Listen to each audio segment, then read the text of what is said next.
애청자 여러분 안녕하십니까? 선교문학 산책 이은미 인사드립니다. 저희 G맨 선교회에서 계획하고 있는 11월에 있죠. 선교 박람회를 앞두고 G맨 사무실은 무척 바쁘게 돌아가고 있습니다. 오늘 이 시간에는 저희 G맨 선교회 대표이신 김정한 선교사님께서 이 선교 박람회를 앞두고 기도문을 올리셨습니다. 요즘 이 선교 박람회를 준비하시느라고 많은 모임들을 갖고 계십니다. 많은 글들을 또 올려주고 계시는데요. 문이 열리고 닫히고 하루가 시작됩니다. 라고 시작되는 이 기도문을 여러분께 소개해드리면서 선교 문학 산책 문을 활짝 열겠습니다. 문이 열리고 닫히고 하루가 시작됩니다. 눈을 뜨고 일어나게 하신 하나님, 또 한 번의 기적이 일어난 아침입니다. 내 심장을 내가 뛰어라 할 수도 없고 내가 침대에서 일어나 방을 나오는 힘도 내가 만든 것이 아닙니다. 오직 주의 은혜입니다. 나를 창조하신 주님께서 건강을 주시고 하루의 삶의 시간을 축복하셨습니다. 오늘 집을 나서며 집문을 열쇠로 잠그고 선교회에 도착해서 사무실의 문을 열쇠로 열고 또 하루 아침 일찍 나와서 사무실 책상에 앉았습니다. 주님, 오늘 무엇을 해야 할까요? 오늘도 저를 사용해 주세요.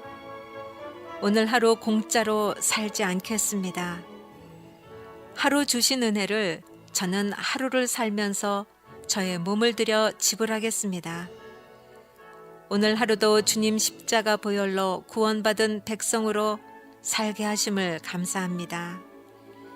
그것으로 모든 불편을 덮고 가겠습니다.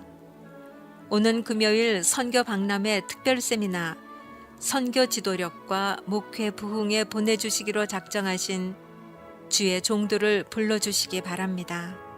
자원에서 오는 종들이 있게 하시고 주인 의식을 가지고 오는 종들이 있게 하시고 나 혼자만이 아니라 다른 사람들을 불러서 함께 오는 열심히 있는 종들이 오늘도 하루를 살면서 나타나게 하소서. 사람들이 몰라주어도 저의 마음을 주님이 아시지요. 명예도 아니고 자아만족도 아니고 자기 성취도 아니고 나의 유익을 위한 것도 아니고 오직 주님 나라 확장을 위함입니다. 저를 아프리카 케냐 마사이 부족에서 복음 전할 수 있는 특권을 주신 시절을 기억합니다. 그때는 몰랐지만 이제 돌이켜보니 한 영혼이 얼마나 중요했는지 32년이 지난 오늘에야 다시 알게 됩니다.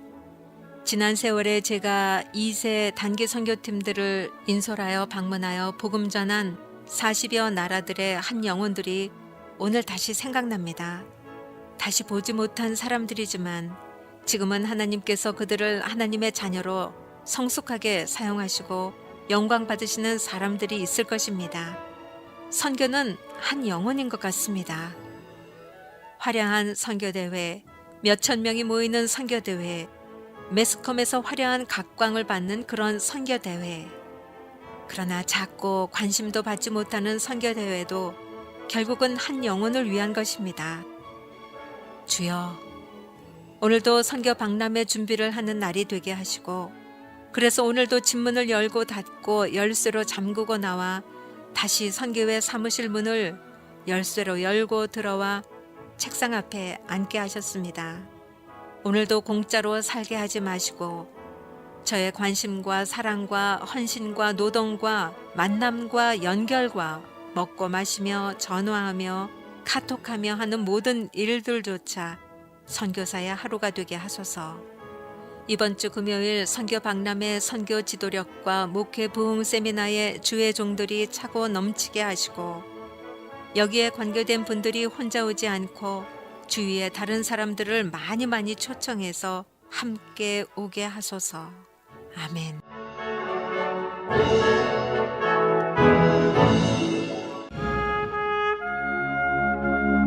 살아계신 하나님 아버지, 하나님을 섬긴다고 하면서도 죄악을 사랑하고 마음에 원하는 길을 따라 살던 우리를 용서하시옵소서.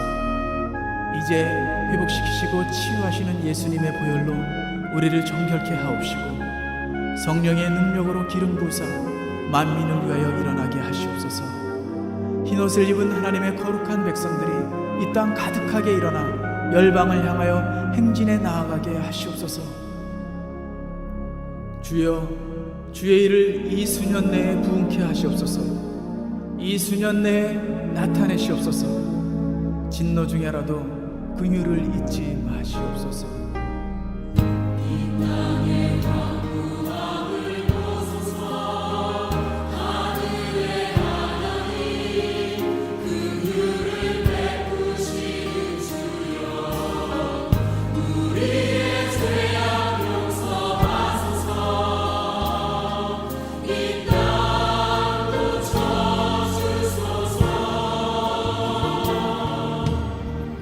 이제 우리 모두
미국 어느 여객기 기장의 글을 소개해 드리겠는데요. 이 글을 듣고 나시면 대한민국도 국가를 위해 순직한 분들을 진심으로 존중해야 되겠다 하는 생각이 드실 겁니다. 감동적인 글이에요.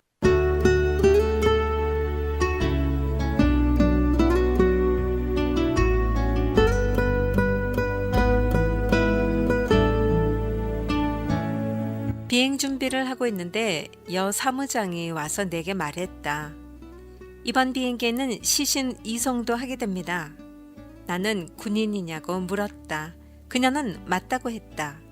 에스코트가 있냐고 물었다. 그녀는 에스코트가 있고 이미 좌석 번호를 배정했다고 대답했다. 나는 에스코트의 탑승 수속을 우선 실시해서 조종실로 모시고 오도록 했다. 얼마 지나지 않아 젊은 병장 한 명이 조종실로 들어왔다. 그는 매우 단정하게 군복을 차려입은 상태였다. 그는 자신을 소개했고 나는 그가 에스코트하는 시신에 대해 물었다. 이렇게 순직 전사한 군인을 호위하는 에스코트들은 마치 그들이 아직 살아있는 것처럼 말하곤 했다. 네, 그분은 지금 고향 버지니아로 돌아가시는 중이십니다. 라고 에스코트가 말했다. 나는 몇 가지 더 물어봤고 그는 간단명료하게 대답했다. 추가적으로 더 해줄 수 있는 것이 있냐고 물어봤으나 그는 괜찮다고 대답했다.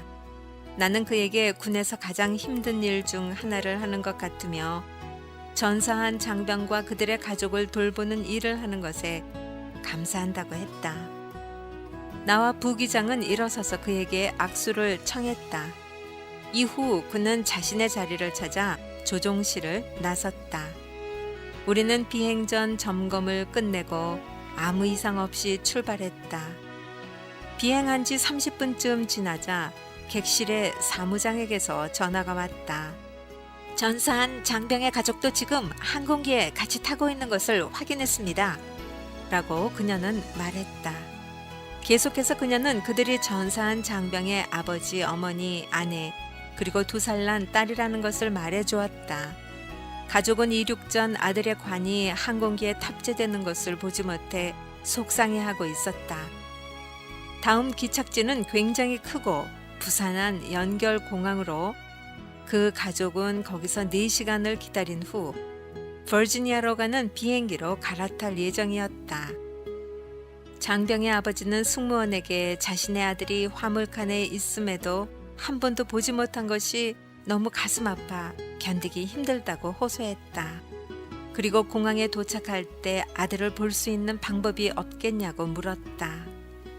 가족들은 화물칸에서 아들의 관을 꺼낼 때 이를 옆에서 지켜볼 수 있게 되기를 희망하고 있었다.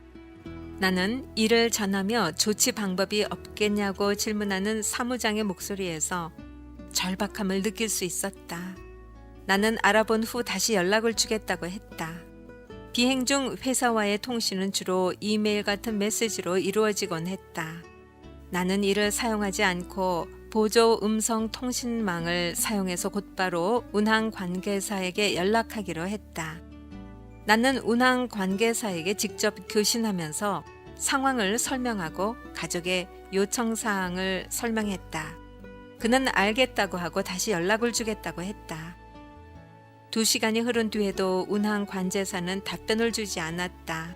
조금 있으면 바빠질 시간이 되기 때문에 그 전에 가족들에게 뭐라고 전해야 할지 확인해야 했다. 나는 문자 메시지로 요청 사항에 대한 진행 현황을 요청했다. 운항 관계사는 다음과 같이 답변해 왔다. 기장님, 답변이 늦어서 죄송합니다. 이런 상황에 대한 지침이 있어서 몇 가지 확인해야 했습니다. 항공기가 도착하면 별도의 에스코트 팀이 대기하다가 마중 나갈 것입니다. 이 팀이 가족분들을 램프를 통해 항공기 옆으로 모실 것입니다. 미니밴 한 대가 시신을 운반하고 한 대는 가족을 태울 것입니다. 가족들은 램프에 있는 시신을 지켜볼 수 있는 터미널 안의 가족만을 위한 공간으로 에스코트 될 것입니다. 연결 항공편이 도착하면 가족들은 다시 램프로 에스코트 되어 마지막 항공기에 시신을 실리는 것을 볼 수 있게 할 것입니다. 기장님, 여기 관제실 요원 대부분은 참전 용사들입니다. 가족들에게 위로의 말씀을 전해주시기 바랍니다. 감사합니다. 나는 관제실에 수고했고 고맙다는 메시지를 보냈다.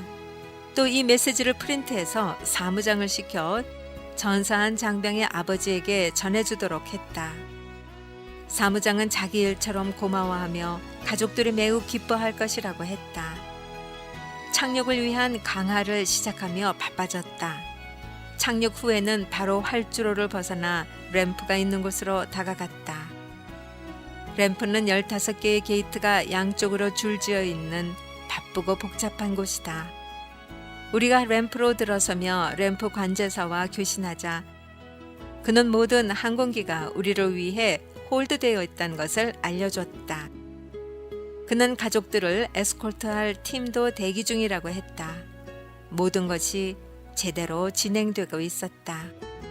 그러나 나는 안전벨트 표시를 끄는 순간 모든 승객들이 일어서서 자기 물건을 챙길 것이기 때문에 전사한 장병의 가족들이 빨리 내리지 못하게 될 것이라는 것을 알아차렸다. 우리가 내려야 할 게이트에 다다르자 부기장을 시켜 램프 관제사에게 승객들에게 방송을 하기 위해 게이트 전에 잠시 정지한다고 전달하게 했다. 램프 관제사는 천천히 해도 좋다는 답변을 보내왔다. 나는 항공기를 정지시키고 파킹 브레이크를 걸었다. 곧바로 기내 방송 버튼을 눌렀다. 신사숙녀 여러분, 저는 이 항공기의 기장입니다.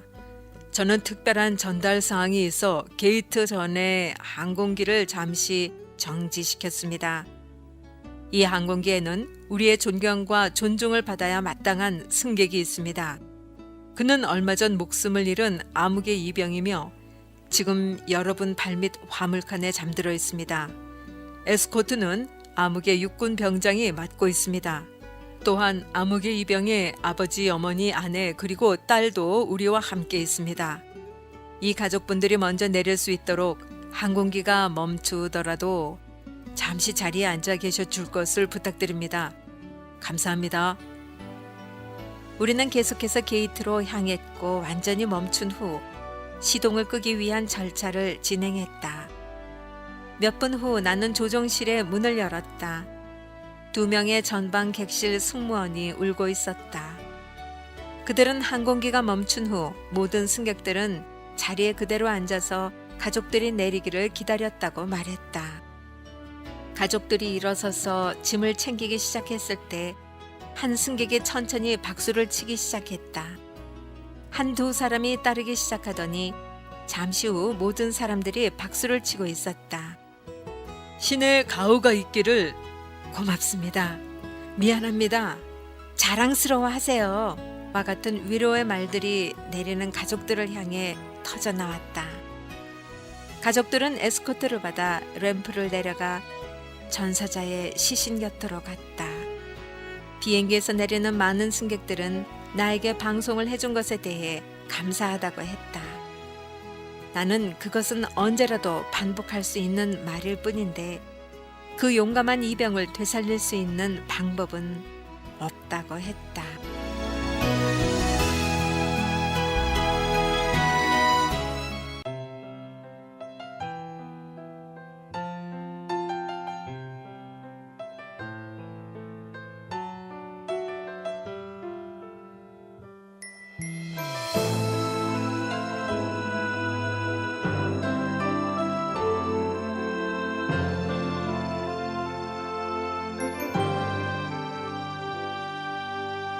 힘들고 지쳐 남아하고 넘어져 일어날 힘 전혀 없을 때에 조용히 다가와 손잡아 주시며 나에게 말씀하시네.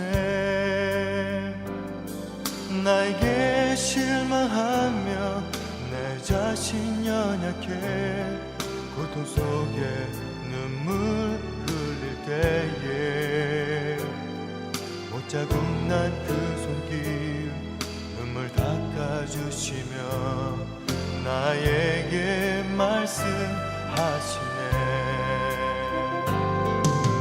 너는 내 아들이라.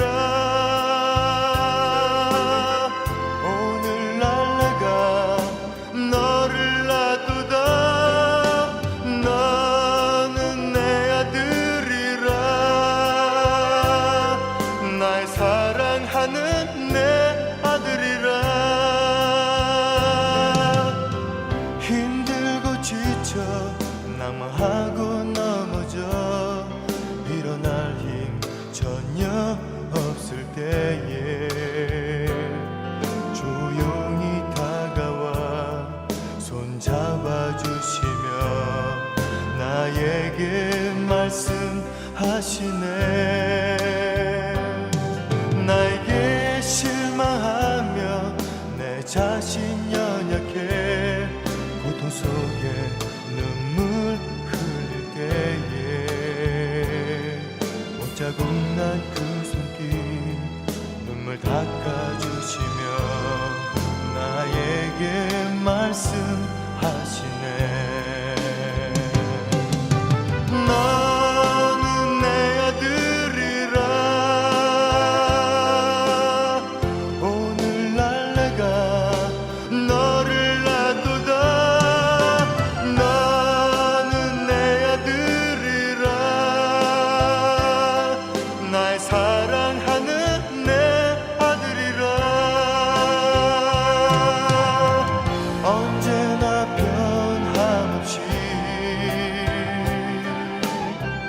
너는 내 아들이라. 날 십자가 고통 해산의 그 고통으로 내가 너를 낳았으니.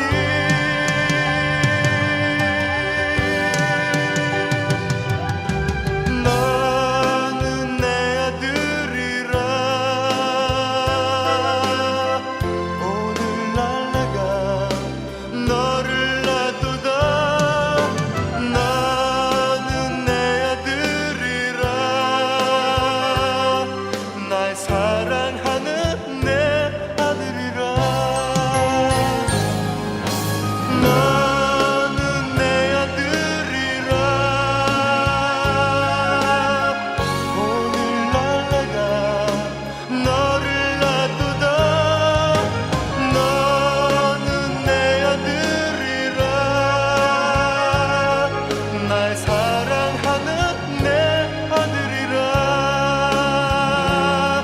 날 사랑하는 내 아들이라.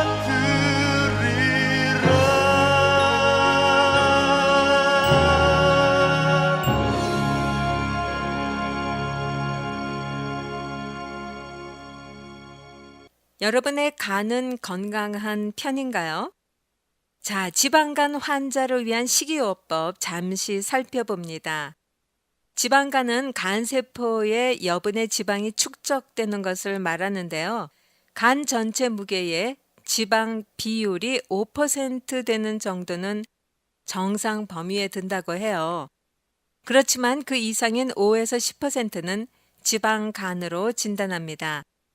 지방간은 알코올이 주 원인이 되는 알코올성 지방간과 술을 전혀 마시지 않거나 조금만 마셔도 생기는 비알코올성 지방간으로 나뉘는데요. 특히 비만이거나 과체중인 사람, 당뇨병 환자, 콜레스테롤 또는 중성지방이 높은 사람에게 비알코올성 지방간이 증가하고 있는 추세라고 합니다. 미국의 간 재단에서는요, 급격하고 과도한 체중 감량과 불균형하고 영양 부족의 나쁜 식습관 역시 비알코올성 지방간으로 이어질 수 있다고 지적하고 있습니다. 또한 아무 위험 요소가 없이도 비알코올성 지방간으로 진단받는 경우도 종종 있다고 하네요. 미국 내에서는 4명 중 1명꼴로 비알코올성 지방간으로 진단이 되고 있다고 하는데, 이 비알코올성 지방간은요, 염증으로 간이 붓는 비알코올성 지방간염, 또 만성적인 간염으로 인해 간세포가 파괴되고 흉터 조직 때문에 섬유화되면서 간 기능이 떨어지는 간경변증, 또 간암 등의 합병증을 유발할 수 있습니다. 비알코올성 지방간은 딱히 증상도 없다고 해요. 치료도 약물 치료는 아직 없고요. 과체중이면 체중을 줄이는 것이고 건강한 식이요법과 운동으로 예방하거나 관리 또 조절해야 한다고 합니다. 자, 최근에 건강의학 정보 사이트 웹MD라고 있는데요. 여기에 정리된 지방간에 알맞는 식이법에 대해서 소개해 봅니다. 여러분, 지중해식 식단 어떻게 즐겨 드시나요? 지중해식 식단은 지방간 환자를 위해 고안된 식단은 아니지만은요. 건강한 지방, 항산화식품, 통곡물 등이 포함된 지중해식 식단은 전문가들이 지방간 환자에게 많이들 추천하는 식단 중에 하나입니다.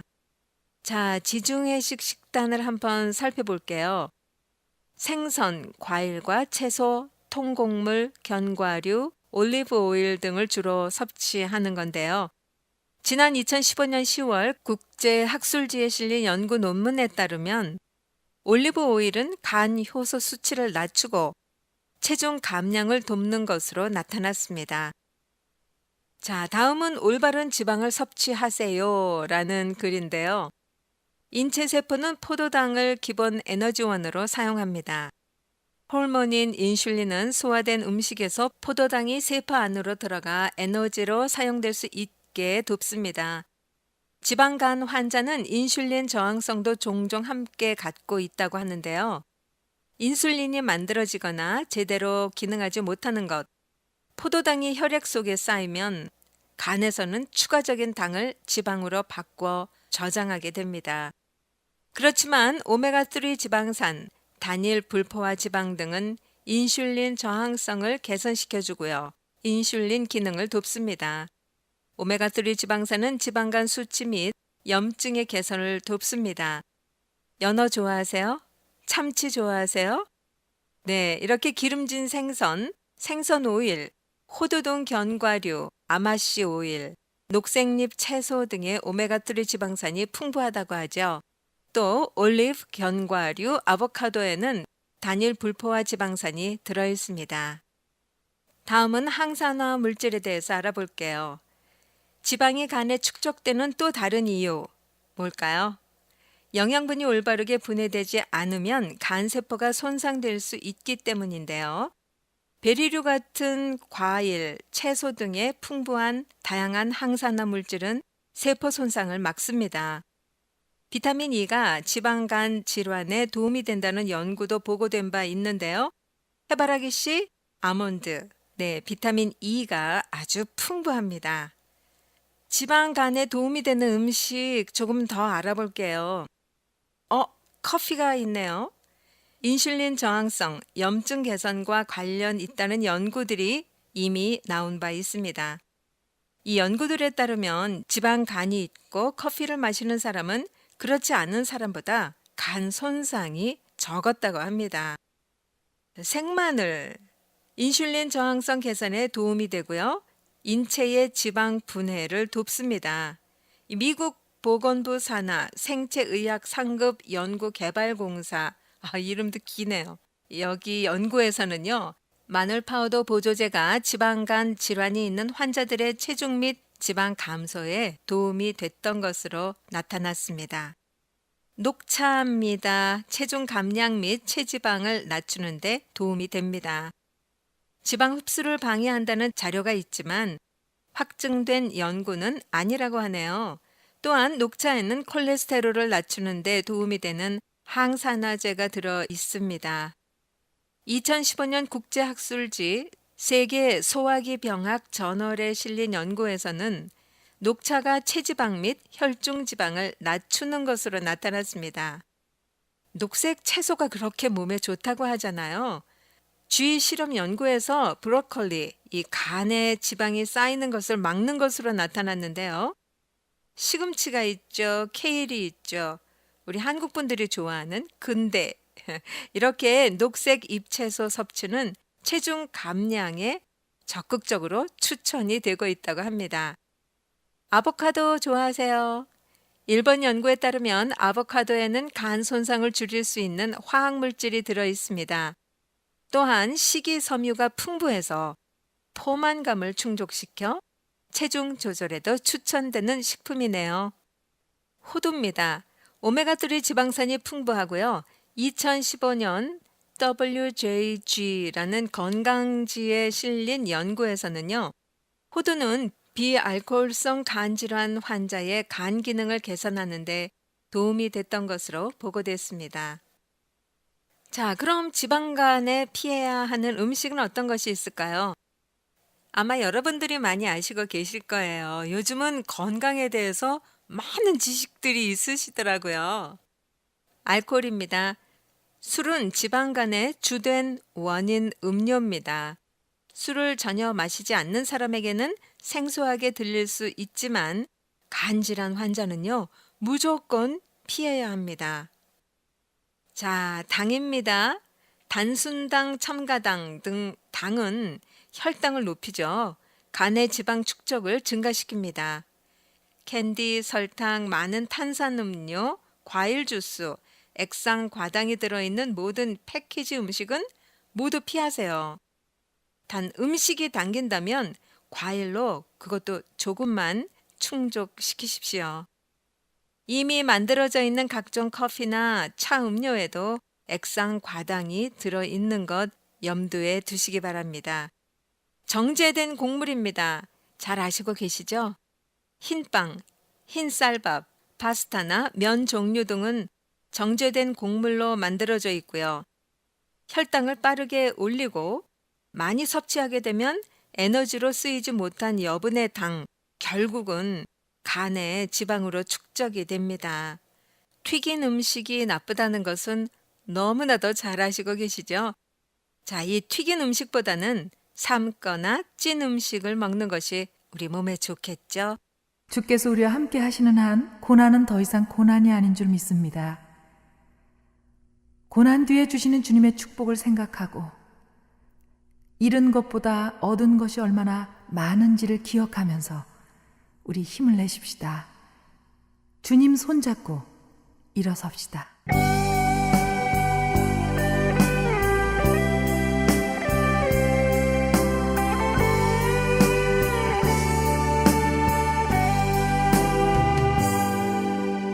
왜 나만 겪는 고난이냐고 불평하지 마세요.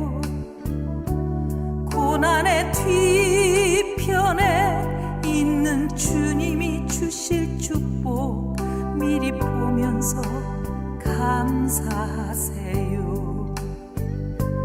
너무 견디기 힘든 지금 이 순간에도 주님이 일하고 계시잖아요.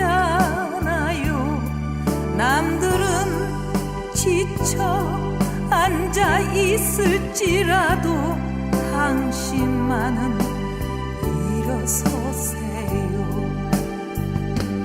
힘을 내세요. 힘을 내세요. 주님이 손잡고 계시잖아요. 주님이 나와 함께함을 믿는다면 어떤 고난도 견딜 수 있잖아요. 왜 이런 슬픔 찾아왔는지 원망하지 마세요. 당신이 잃은 것보다 주님께 받은 은혜 더욱 많음에 감사하세요. 너무 견디기 힘든 지금 이 순간에도 주님이 일하고 계시잖아요. 남들은 지쳐 앉아 있을지라도 당신만은 일어서세요. 힘을 내세요. 힘을 내세요. 주님이 손잡고 계시잖아요. 주님이 나와 함께함을 믿는다면 어떤 고난도 견딜 수 있잖아요. 힘을 내세요. 힘을 내세요. 주님이 손잡고 계시잖아요.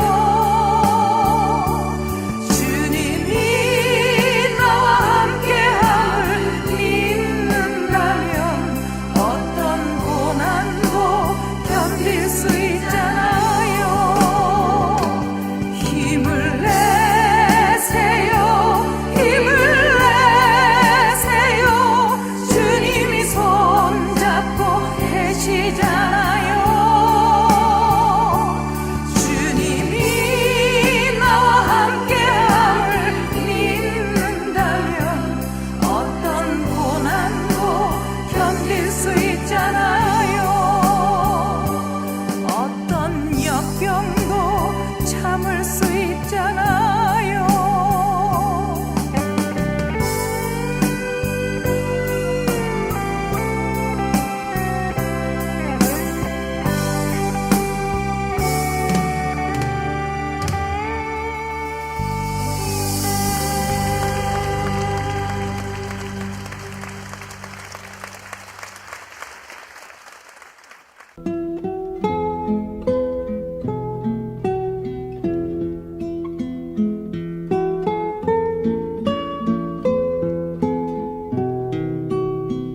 옛 아버지의 웃음은 어떠셨을까? 나는 아버지 없이 자랐다. 철이 조금씩 들면서 나는 왜 아버지가 없느냐고 어머니에게 물어본 적이 있었다. 그때 어머니는 아무 말 없이 나를 꼭 끌어안고 머리만 쓰다듬어 주셨다. 어린 마음에도 엄마가 내 물음에 슬퍼하고 있다는 것을 느꼈다. 이후 나는 그런 질문은 다시 하지 않았다. 그렇다고 내 가슴 속에 아버지에 대한 의문이 지워진 것은 아니었다. 이 책, 저 책, 닥치는 대로 읽으면서 아버지를 잊기도 하고 아버지 생각을 더 하기도 했다. 아버지 없는 아이에 대한 이야기는 읽고 또 읽었다. 고구려 유리왕이나 플루타크 영웅전 속의 테세우스 황제의 어린 시절 이야기는 나의 단골 메뉴였다. 혹시 나의 아버지도 이런 아버지가 아니었을까 하는 생각으로 나는 혼자만의 꿈을 키워나갔다. 아버지가 내게 신표를 남겨놓았다면 어떤 것을 어디에다 숨겨놓았을까? 언제 엄마는 나를 따로 불러 근엄한 얼굴로 나에게 그 비밀을 가르쳐 줄까? 겁없이 내게 대들기만 하는 저 동생 놈이 그때는 꼼짝도 못하겠지? 생각만 해도 기분이 좋았다. 초등학교를 졸업하고 중학교에 들어가자 나는 아버지와 어머니에 대해 조금씩 알게 되었다. 유리태자나 테세우스처럼 먼 길을 가지 않아도 될 가까운 곳에 아버지가 살고 있었다. 도남동 나의 집에서 전차 한 번만 타면 되는 거리였다. 그는 키가 크고 잘생긴 사람도 아니었고 사회적으로 높은 분도 아니었다. 내게 신표를 남길 만한 분이 아니었다.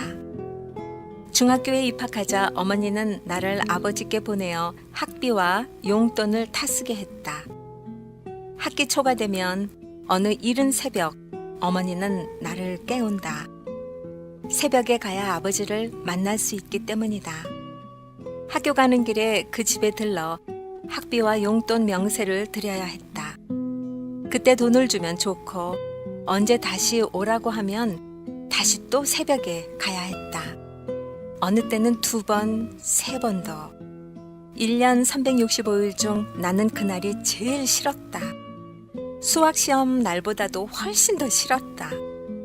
나를 보내는 어머니의 표정이 유난히도 엄해서 감히 안 가겠다고 할 수가 없었다. 평소에 그렇게 좋던 엄마가 왜 이날만은 그렇게 무섭고 단호한지 이해가 안 갔다. 나를 맞는 아버지도 한 번도 웃는 얼굴을 보이지 않았다. 언제나 성난 듯 딱딱하고 사무적이다. 인사할 여유조차 얻지 못하고 학비와 용돈의 명세를 내미는 내 손은 금방 오그라들 듯 떨렸다. 대문 앞에서의 삭막한 대화가 끝나면 얼른 돌아섰다. 나는 아버지를 만나는 것이 두려웠다. 아버지 집에 갈 날이 가까워지면 성난 아버지 꿈을 꾸기도 했다. 아버지 하면 무섭고 싫은 사람으로 내 마음에 자리를 잡아갔다. 아버지하고 같이 안 사는 것이 얼마나 좋은지 몰랐다. 지금 생각하니 왜 아버지가 나를 그렇게 대했는지 조금은 이해가 감직도 하다. 나를 볼 때마다 잊고 싶은 자신의 과거를 보게 되어 그랬나 보다. 혼인의 서약을 저버린 자기 자신에게 화를 내고 있었는지도 모른다. 어머니와 아버지는 두 사람 다 시골에서 서울로 올라와 수학 중에 만났다. 풋풋한 사랑 속에 평생을 기약하는 결혼식을 올렸다. 고생 끝에 아버지는 의과대학을 졸업하고 의사가 되었다. 그리고 몇 년 안 되어 어머니를 배신했다. 천성이 조용하고 맑은 어머니는 사랑에 떠난 사람과의 악유다툼 대신에 아들이 크면 학비를 대주겠다는 약조만 받고 이혼장에 도장을 찍어주었다. 그리고 어머니는 혼인 전 직업이었던 초등학교 선생님으로 되돌아갔고 남은 생을 오로지 자식 둘을 키우며 사셨다. 어느 날이었다. 학교에서 돌아온 나를 어머니가 불렀다. 또 아버지에게 가라신다. 이번 학기는 학비도 다 탔는데. 그런데 그날은 친할아버지 제삿날이란다. 평소 돈 탈 때처럼 집 문 밖에서 그냥 돌아오지 말고 집 안으로 들어가서 두루두루 어른들을 만나 뵙고 큰 절을 하라는 명령을 빼놓지 않으셨다. 나는 눈물을 뚝뚝 흘리며 안 가겠다고 버텼다. 어머니는 이때 생전 처음으로 매를 들었다. 이를 악무신 어머니의 얼굴은 너무나 무서웠다. 고개를 숙이고 집을 나서는 나의 손에는 아버지의 신표 대신 왕복 전차표 2장만이 달랑 쥐어져 있었다. 그날 아버지 집에는 많은 사람들이 북적거렸다. 거기서 나는 두 이복 동생들도 만났다. 아버지와는 달리 다른 어른들은 내게 매우 친절히 대해주었다. 특히 작은 아버지라는 분은 내게 각별했다. 그분으로부터 나는 내 근본을 알기 시작했다. 학교 국어 시간에 눈을 감고 외웠던 삼이인곡의 작가 송강정철이 내 13대 할아버지라는 사실을 알았을 때 믿어지지가 않았다. 어른들이 두툼한 족보를 꺼내 그 속에 수많은 한문 이름들과 그들의 관직을 설명해 주셨다. 그 족보의 맨 끝에서 내 이름을 발견했을 때 나는 전율했다. 다음 날 아침 그 집 대문을 나서는 내 손에는 작은 직계 족보가 들려져 있었다. 그때 나는 깨달았다. 우리 반에서 내가 시를 제일 잘 낭송할 수 있었던 이유를, 그리고 그토록 책 읽기를 좋아하는 이유를. 족보 속의 어느 할아버지는 한일합방 시 낙향에서 스스로 목숨을 끊어 항거했다는 이야기도 들었다. 내 몸속에 시인의 피와 애국자의 피가 흐르고 있다는 것을 나는 느꼈다. 비록 유리왕이나 테세우스처럼 훌륭한 아버지를 갖지는 못했지만 이 아버지를 통해서 그 윗대의 선조들을 알게 되었을 뿐 아니라 생존에 계시는 할아버지, 할머니, 아저씨, 아주머니, 그리고 친사촌들을 만났다. 그 후부터 제삿날 아버지 집에 가는 것만은 싫지 않았다. 만일 어머니가 나를 억지로 아버지에게 보내지 않았다면 나는 내 근본이 무엇인지 아직까지 몰랐을 것이다. 옛말에 어머니를 모르고 산 사람은 평생 슬프고 아버지를 모르고 산 사람은 평생 외롭다고 했다. 나는 아버지가 누구인지 알고 살았음에도 불구하고 마음의 구멍을 메우지를 못하고 살았다. 그분이 한 번이라도 내게 미소를 지어주었더라면, 따뜻한 말 한마디 해주었더라면 이렇게 허허롭지는 않을 것이다. 오랜 시간이 지난 후 장성한 나는 취직해서 미국에 오게 되어서 아버지를 찾아갔다. 그때 아버지는 작게 쪼그라들어 있었다. 그 아버지를 보고 나서도 나는 마음을 열 수가 없었다. 예의적인 대화를 나누고 인사하고 문을 나섰다. 끝내 마주 앉아서 허심탄회한 부자간의 대화를 가질 기회를 영영 놓치고 말았다. 아버지. 그저 싫은 단어, 그 이상도 이하도 아니었다. 미국에 와서 나는 기독교 신자가 되었다. 진지한 신자가 되기까지 나는 또 한 차례 어려움을 겪어야 했다. 나를 무한히 사랑하신다는 바로 그분이 아버지란다. 내가 경험한 아버지의 상 때문에 이 두 번째 아버지에게 선뜻 다가설 수가 없었다. 아버지라는 단어 때문이다. 이런 마음의 벽 속에 갇혀서 또 2년이 흘러갔다. 그러던 어느 날 나는 교회 부흥회에서 욥기 강해 설교를 듣다가 깨져버리고 말았다. 탕자를 위해서는 아버지가 대문 밖에서 기다렸지만 나를 위해서는 그 아버지가 내 삶의 터널 속으로 손수 들어와서 내 손을 잡고 나오셨다는 것을 깨달았다. 40년이라는 긴 아픔의 터널 문을 빠져나올 때 캄캄한 마음의 깊은 속에서부터 오열이 북받쳐 올랐다. 댐 터진 물처럼 왜 그렇게 눈물과 울음이 나오는지 나는 정말 알 수가 없었다.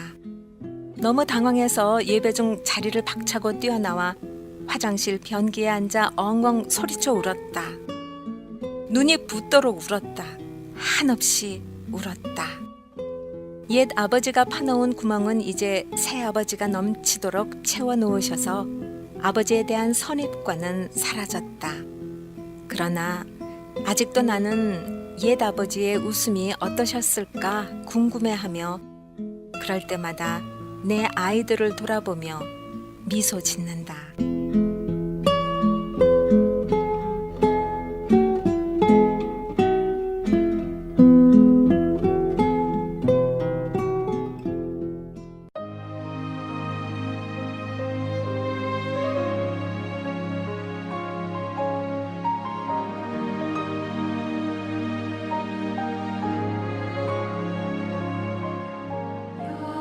여호와는 나의 목자시니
우리.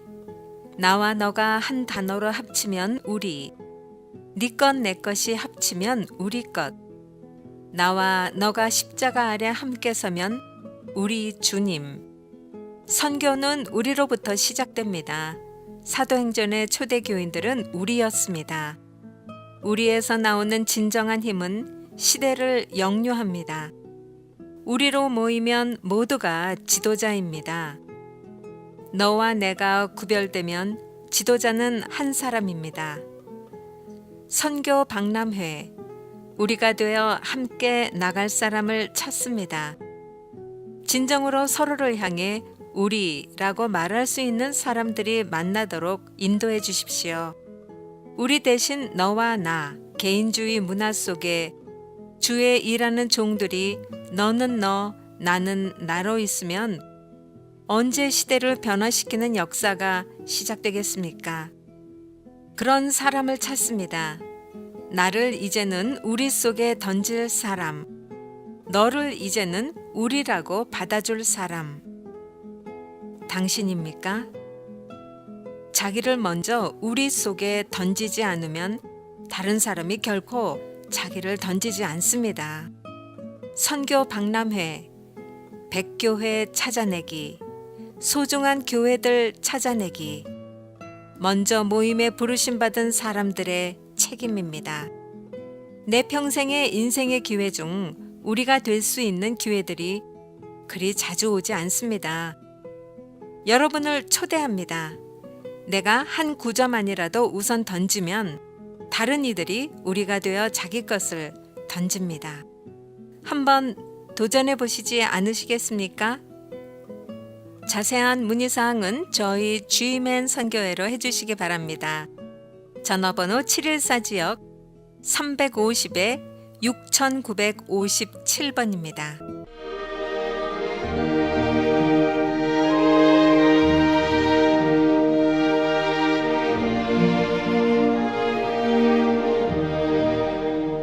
그 크신 하나님의 사랑 말로 다 형용 못하네. 저 높고 높은 별을 넘어 이 낮고 낮은 땅 위에 죄범한 영혼 구하려 그 아들 보내사 화목제로 삼으시고 죄 용서하셨네. 하나님 크신 사랑은 증명다 못하며 영원히 변치 않는 사랑 성도여 찬양하세.